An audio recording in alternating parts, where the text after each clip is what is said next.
নমস্কার বন্ধুরা, আপনারা শুনছেন গল্প আর গল্প পৌলমীর সঙ্গে। বাংলা সাহিত্যের বিভিন্ন স্বাদের গল্প নিয়ে আমার এই উপস্থাপনা। আমার আজকের নিবেদন রীমা গোস্বামী দাস বিরচিত দ্রাক্ষাণী। ঈশ্বরের নাম নিয়ে যখন অত্যাচার হয়, তখন ঈশ্বর নিজেই অবতীর্ণ হন সেই পাপের সংহার করতে। শুরু হচ্ছে দ্রাক্ষাণী।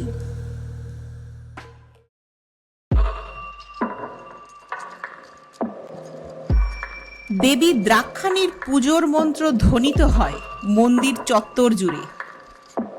রাজন নিজের অর্ধাঙ্গিনীকে দেবীর কাছে অর্পণ করে করজোরে মন্ত্র পাঠ করেন। শ্রীং হ্রিং ক্লিং এং সৌং উং শ্লিং হ্রিং কিলা হ্রিং হাসাকালা হ্রিং শঙ্কালা হ্রিং সৌং বজ্র বৈরচ নিয়ে হ্লিং হ্লিং ফট স্বাহা।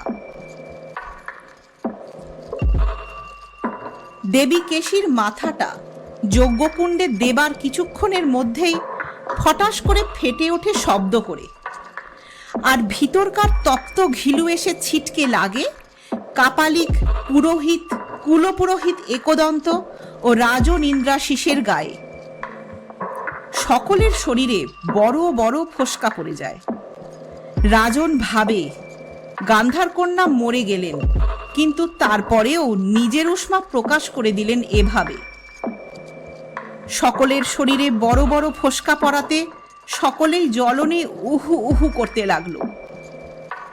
ইন্দ্রাশিস সব থেকে বেশি জখম হয়েছেন মৃত স্ত্রীর উত্তপ্ত ঘিলুর ছিটেতে, কিন্তু তিনি আঘাতের কারণে হতাশা ব্যক্ত না করে মনে মনে একবার স্ত্রীর মুখচ্ছবি মনে করে মা দ্রাক্ষাণীর উদ্দেশ্যে করজোরে প্রণাম করে মন্দির থেকে বেরিয়ে এলেন।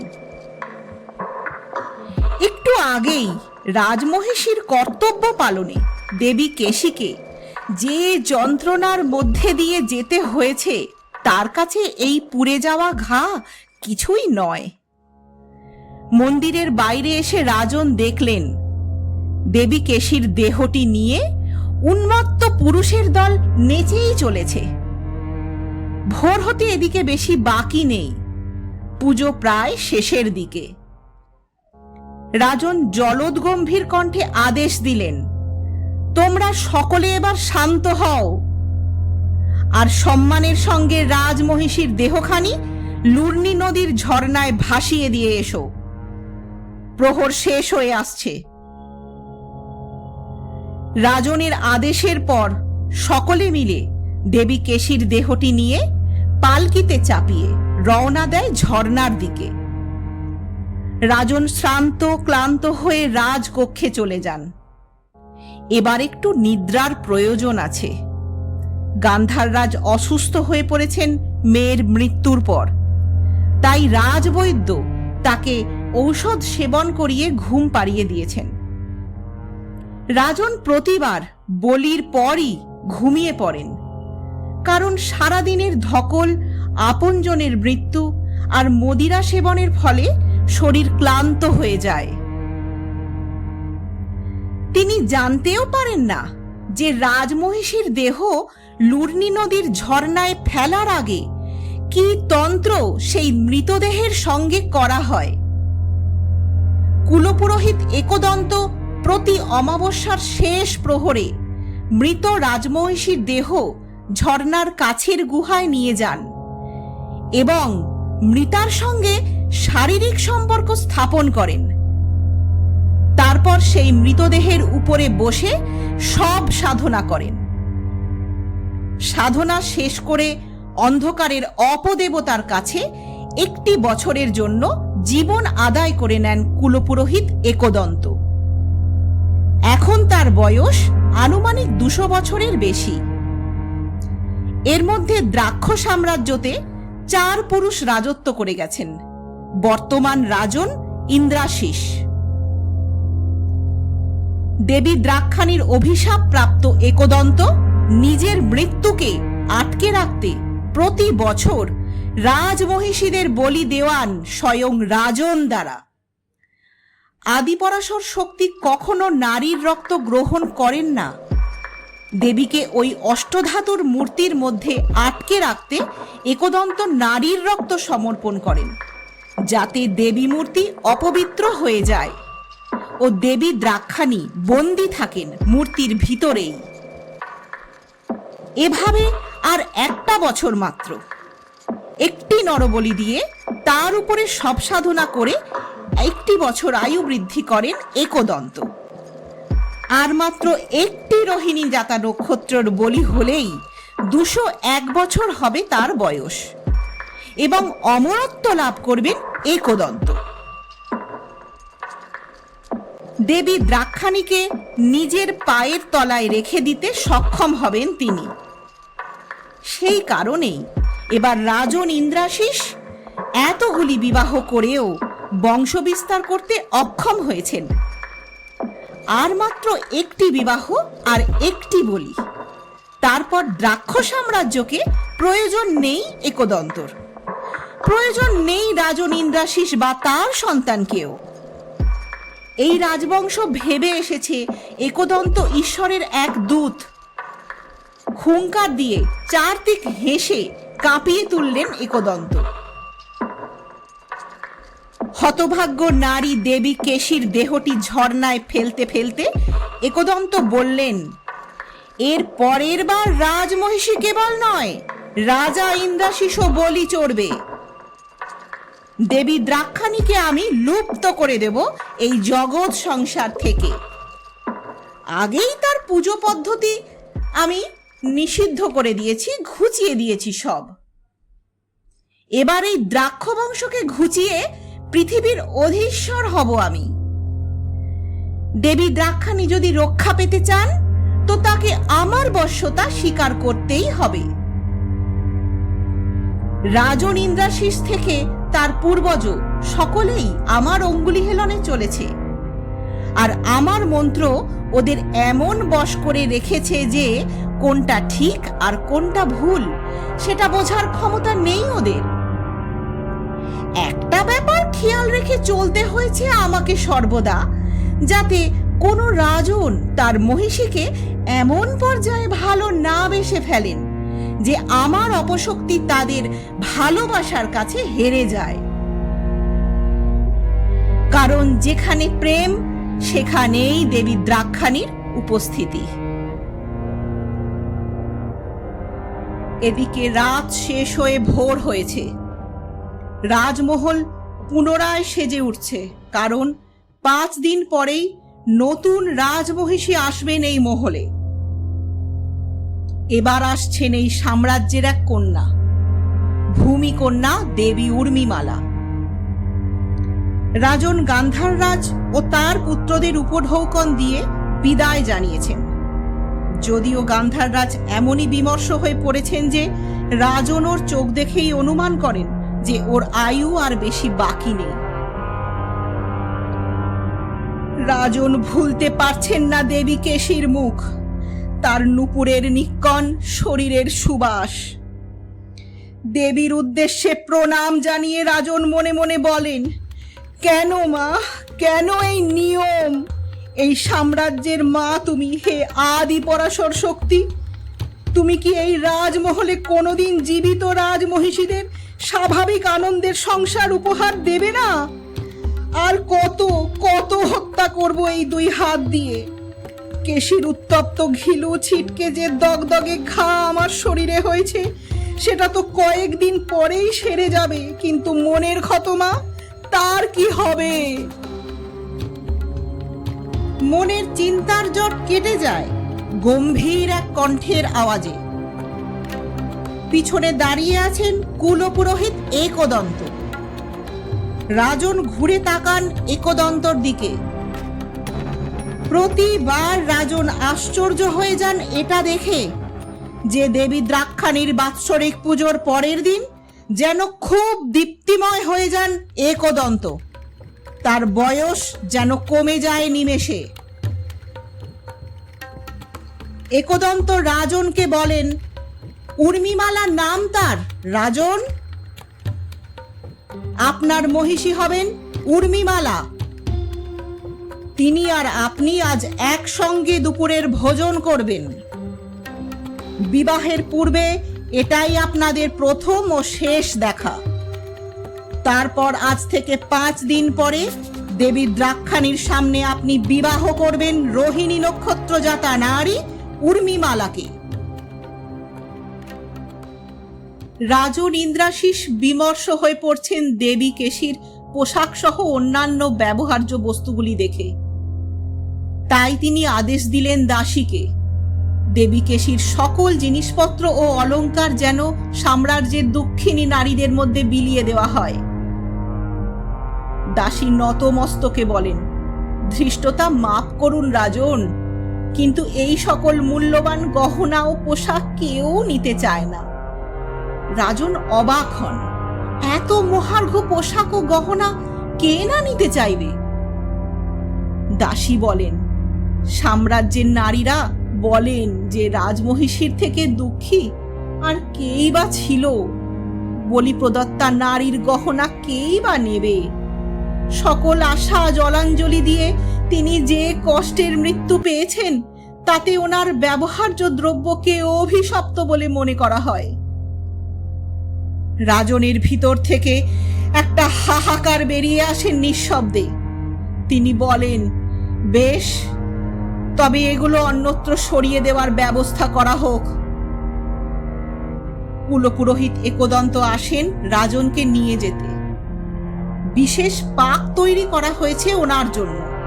সেই আহার গ্রহণ করবেন রাজন ও আগামী রাজমহিষী। একদন্ত এই আহারে মারণ উচ্চাটন করেন, যাতে রাজন আজ থেকেই ওর বশীভূত হয়ে যাবেন আগামী 1 বছরের জন্য। কৌশিকী অমাবস্যার নরবলির পরে রাজনের উপর সেই মারণ উচ্চাটনের প্রভাব শেষ হবে। তখন তিনি মৃত রাজমহিষীর জন্য শোক করবেন, আর 5টা স্বাভাবিক মানুষের মতোই, যেমন এখন করছেন। রাজন যদি স্বাভাবিক থাকেন তাহলে এমনটা হতেই পারে যে তিনি নরবলিতে মত দিলেন না। তাই একদন্ত আগেই খাবারের সঙ্গে বশীভূত করার দ্রব্য মিশিয়ে দেন। দেবী দ্রাক্ষাণীর মন্দিরের বিশাল চত্বর জুড়ে কাঙালি ভোজন শুরু হবে। রাজন আর হবু রাজমহিষী আইবুড়ো ভাত খেলেই শুরু হবে সাম্রাজ্যের সকল মানুষের প্রসাদ ভক্ষণ। বড় বড় কড়াইয়ে রান্না হচ্ছে হাজার হাজার মানুষের জন্য। বিশাল আয়োজন সাম্রাজ্য জুড়ে। উৎসবের আড়ালে চাপা পড়ে গেছে দেবী কেশীর যন্ত্রণাময় মৃত্যু।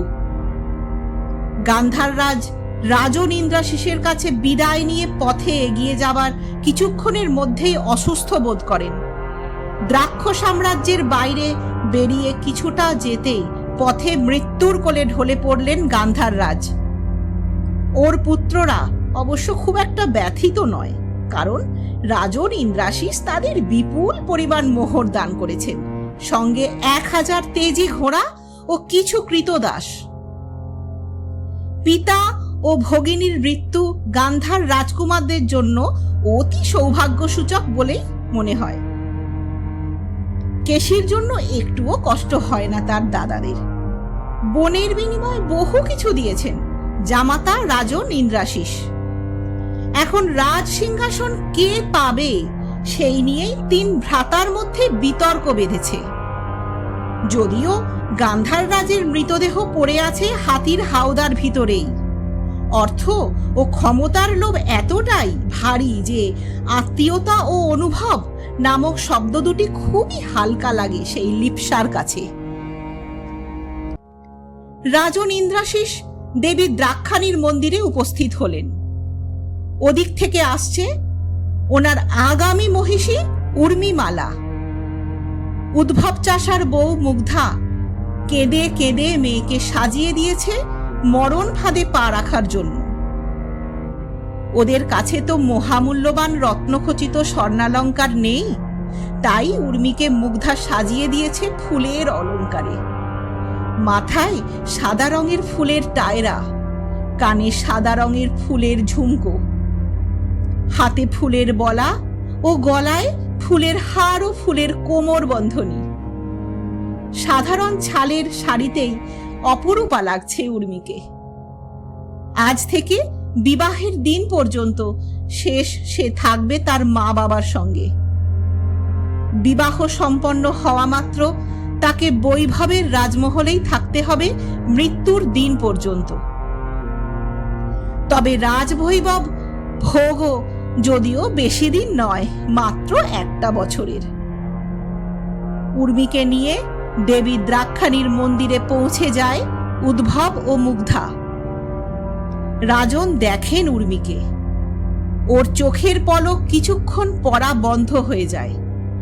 অবাক হয়ে ভাবেন রাজন, তার দিকে ধীর পায়ে যে এগিয়ে আসছে সে কে?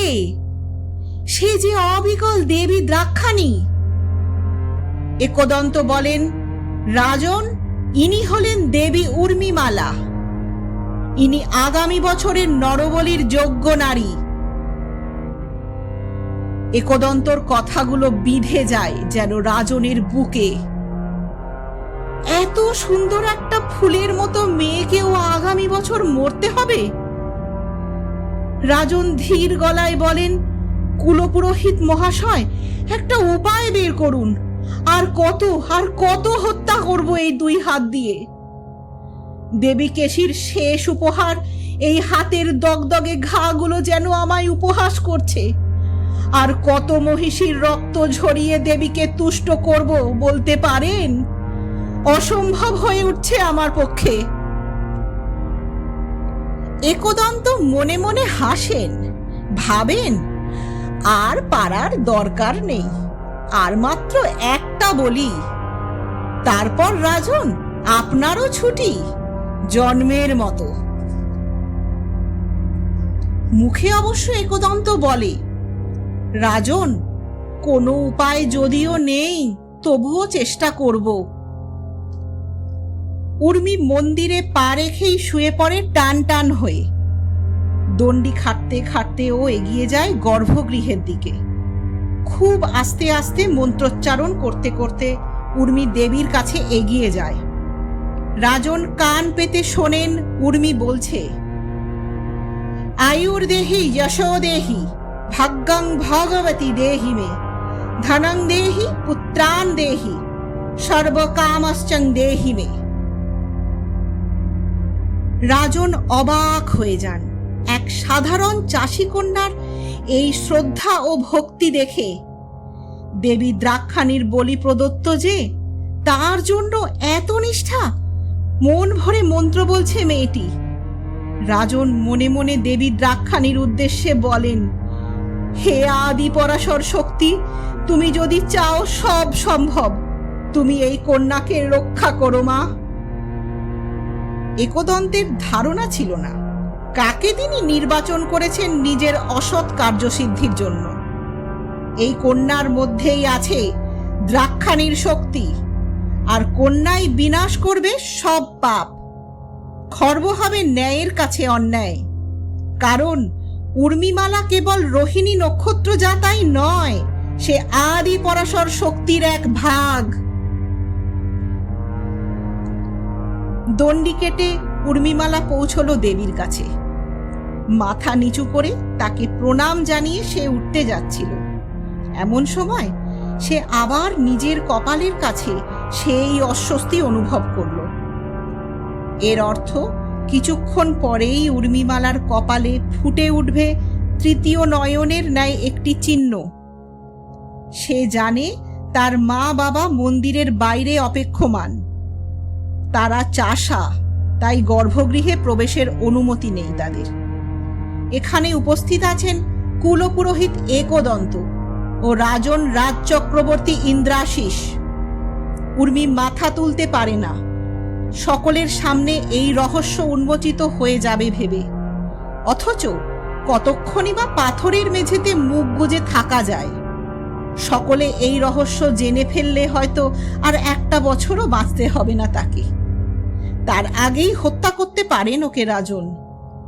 মাথাটা স্বল্প তুলে উর্মি দেখল সামনে রাখা আছে হরিদ্রা ও কুমকুম। ওই অবস্থায় উর্মি হাত বাড়িয়ে বাটি থেকে এক খাবলা বাটা হরিদ্রা নিয়ে নিজের কপালে লেপে নেয়, তারপর মুখ তুলে উঠে দাঁড়ায়। কুলপুরোহিত একদন্ত রাজনকে বলেন, আপনি ভাগ্যবান যে এমন ভক্তিমতী নারী আপনার অর্ধাঙ্গিনী হতে চলেছেন। একদন্ত উর্মিকে বলেন, চলুন দেবী, এবার আপনি রাজনের সঙ্গে আইবুড়ো ভাত খেতে বসবেন। উর্মি তাকালো রাজনের দিকে। এর আগে সে প্রতিবার রাজনকে দেবী দ্রাক্ষাণীর বাৎসরিক পুজোর সময়েই দেখেছে, কিন্তু কোথাও একটা আলাদা ভাব আছে রাজনের মুখে। বাৎসরিক পুজোর সময় রাজনের চোখ দুটো দেখে যেন মনে হয় তিনি কারো বশীভূত পিশাচ, আর এখন ওর দুটো চোখে বিরাজ করছে প্রশস্তি। উর্মি রাজনের দিকে একভাবে তাকিয়ে আছে দেখে রাজন ইন্দ্রাশিস সামান্য বিস্মিত হলেন। মেয়েটার দুটো চোখে যেন সম্মোহন আছে। দাসীরা ইতিমধ্যে বাইরে অপেক্ষমান। তারা উর্মিকে নিয়ে যাবে রাজবেশে সাজিয়ে আনতে। উর্মি অনুভব করে মন্দিরে যতক্ষণ সে থাকবে তার কপাল থেকে ওই চিহ্ন মুছবে না, তার জাগ্রত অবস্থায় থেকে যাবে। এদিকে হরিদ্রা শুকিয়ে গেলে ঝরে পড়বে কপাল থেকে। উর্মি মন্দিরের বাইরে পা রাখে। ওর চোখে পড়ে বদ্ধভূমির ওই স্বর্ণ নির্মিত হাঁড়িকাঠটি। সেটি যেন বিগত রাতে দেবী কেশীর রক্ত পান করে তৃপ্ত। সোনালি রোদের আভায় চকচক করছে রক্ত পিপাসু হাঁড়িকাঠটি। উর্মির ভিতরে মনটা খারাপটা আবার চেপে বসল। রাজন ইন্দ্রাশিস বসে আছেন নাট মন্দিরে, আর তাকে ঘিরে আছে তার অমাত্য ও মন্ত্রীগণ। উর্মিকে একটি স্বর্ণ জরিখচিত লাল শাড়ি পরিয়ে দিল দাসী। তারপর ওর হাঁটু ছাপানো চুলগুলো গুগ্গুলের সুগন্ধি ধোঁয়া দিয়ে খোপা বেঁধে দেওয়া হলো, আর মাথায় জুড়ে দেওয়া হলো একটি সোনার ফুল। সারা গায়ে বিবিধ রত্ন অলংকার পরিয়ে দিল দাসীরা। মায়ের বানানো ফুলের অলংকার গড়াগড়ি খেল রাজমহলের মেঝেতে। উর্মির মাথায় লেপিত হরিদ্রা মুছে চন্দনের কারুকার্য করে দিল দাসীরা। নিজেকে আর শীতে দেখে অবাক হয়ে যায় উর্মি। তার মনে হয় আরো কিছুক্ষণ দেখে সে নিজেকে, কিন্তু উপায় নেই, বারবেলা পড়ার আগেই ভোজনে বসতে হবে। ডমরু ভেরি বেজে উঠল, শঙ্খ নিনাদ শুরু হলো। রাজন আর উর্মি একসঙ্গে চন্দন কাঠের তৈরি পিঁড়িতে বসলো খেতে। সামনে দাঁড়িয়ে কুলপুরোহিত একদন্ত। তিনি ধান ও দূর্বা দিয়ে আশীর্বাদ করলেন রাজনকে আর উর্মিকে। দুজনেই একদন্তকে পায়ে হাত দিয়ে প্রণাম করল। থরে থরে সাজানো হলো ভোজনাদি। উর্মি তো এত ভোজন কোনোদিন চোখেই দেখেনি। তাছাড়া ওর মা বাবা সাম্রাজ্যের বাকি অধিবাসীদের সঙ্গে লাবড়া আর মাংস খাচ্ছে। তাছাড়া উর্মি এত খাবার কি করে খাবে? অর্ধেক খাবারের নামই সে জানে না। রাজন ইন্দ্রাশিসের পাশে বসে। ওর শরীরের গন্ধ পর্যন্ত নাকে এসে লাগছে। লজ্জায় লাল হয়ে যাচ্ছে উর্মি। রাজন কিন্তু একটা কথাও বলেননি ওর সঙ্গে। গতকাল যে নরহত্যা তিনি করেছেন তার জন্য কি তিনি বিমর্ষ? রাজন একটু গ্রাস মুখে দিয়েই উঠে গেলেন। উর্মিও খেতে পারল না, কারণ তার কেমন যেন সন্দেহজনক লাগছে খাবারের স্বাদ। কিছু একটা যেন মিশিয়ে দেওয়া হয়েছে এতে। আবার উর্মির ব্রহ্মতালুতে স্পন্দন শুরু হয়েছে। সে তাড়াতাড়ি উঠে যায়। একদন্ত উর্মিকে বলেন, দেবী, আপনি তো কিছুই আহার করলেন না। এখন সামান্য বিশ্রাম নেবেন। আপনাকে দাসীরা কক্ষে নিয়ে যাবে। উর্মি একটি রাজকীয় কক্ষে গিয়ে উপস্থিত হলো। সে দাসীদের বাইরে অপেক্ষা করতে বলে একাই গবাক্ষর কাছে গিয়ে দাঁড়িয়ে রইল। তার এই রাজমহলে পা দেবার পর থেকে এভাবে কেন বারবার তৃতীয় নয়নের চিহ্ন উঠে আসছে? হয়তো দেবী দ্রাক্ষাণীর সঙ্গে এমন কিছু রহস্য তো জড়িয়ে আছে যেটা ওর ভিতরকার অদৃশ্য শক্তিকে বারবার সচেতন করছে। রাজন ইন্দ্রাশিস বিচলিত মেয়েটিকে দেখেন। এর পরিবর্তে অন্য কোনো কন্যা পাওয়া গেলে একটি বছর পর অন্তত একে মৃত্যুগ্রহণ করতে হতো না। কুলপুরোহিত একদন্তকে একবার বললে কেমন হয়, রাজন ভাবলেন। একদন্তকে রাজন নিজের মনের কথা জানালে একদন্ত নিজের বেলকাঠের তৈরি বাঁকা লাঠিটায় ভর দিয়ে কিছুক্ষণ তাকিয়ে রইলেন রাজনের দিকে। মনে মনে ভাবলেন, তবে কি এবার মারণ উচাটন প্রয়োগ ঠিকঠাক হলো না? রাজন নিজের মতামত প্রকাশ করছেন, আবার এই চাষার বলি প্রদত্ত মেয়েটির জন্য আবেগতাড়িত হয়ে পড়ছেন। এই লক্ষণ তো শুভ নয়। একদন্তকে এভাবে চুপ থাকতে দেখে রাজন বললেন, বলুন তাত, কোনো উপায় কি নেই? একদন্ত বললেন, না, নেই রাজন। থাকলে কোনো চাষার মেয়েকে কখনোই বাছা হতো না। আপনি ভেবে দেখুন, এই মেয়েকে দেবী দ্রাক্ষাণী নিজে বেছে নিয়েছেন। আমি আপনি কে এই নিয়ে সিদ্ধান্ত নেবার? হয়তো এই মেয়েই এই সাম্রাজ্যকে রাজপুত্র দেবে, হয়তো দ্রাক্ষাণীর আশীর্বাদ আসবে এর মধ্যে দিয়েই। আপনি এই নিয়ে আর ভাববেন না। আপনি ভুলে যান দেবী কেশীকে। দেবী দ্রাক্ষাণীর উদ্দেশ্যে উৎসর্গ করা হয়েছে যাকে, তাকে নিয়ে ভেবে আর পাপ করবেন না। বিয়ের প্রস্তুতি শুরু হয়েছে। আপনি উর্মিমালাকে গ্রহণ করুন মনে প্রাণে।